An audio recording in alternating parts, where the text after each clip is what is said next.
कई बार ऐसा लगता है ना कि हमारा 2:30 खाने का समय है और किसी काम, बस अगर हम ट्रैवल कर रहे हैं या और किसी काम से 4 बज गया, खाना खा लो, अब इच्छा ही नहीं हो रही खाना खाने की, फिर भी खाते हैं ना? खाते हैं, नहीं खाना चाहिए। वो 2:30 वाली जो भूख थी वो कहते हैं कि दब गई, ऐसा कुछ होता है।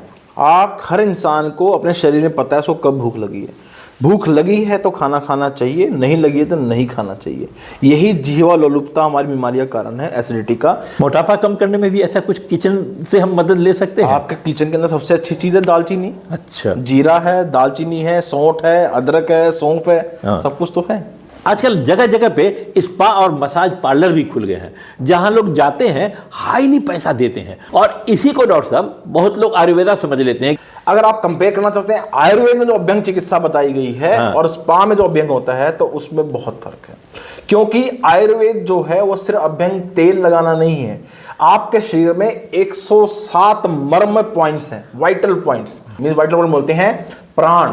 आपकी बॉडी जहां से एनर्जी रिलीज कर रही है आपकी बॉडी के अंदर, तो वाइटल पॉइंट्स एक्टिवेट हो जाते हैं कि नहीं, ये बॉडी मैं नहीं होने दूंगी।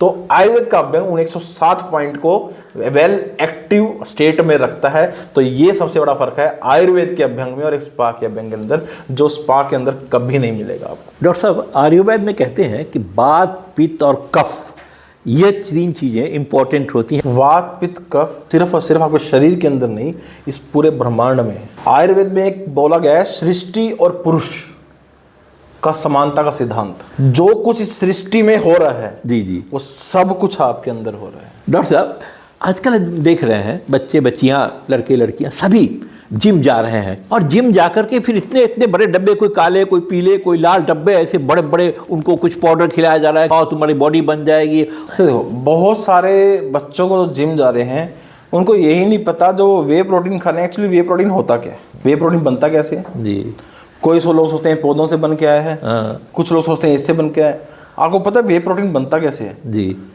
जो हम पनीर बनाते हैं, पनीर का जो पानी बचता है, ओ माय गॉड, उस पानी को सुखा के जो पाउडर बनता है, उससे वे प्रोटीन बनता है।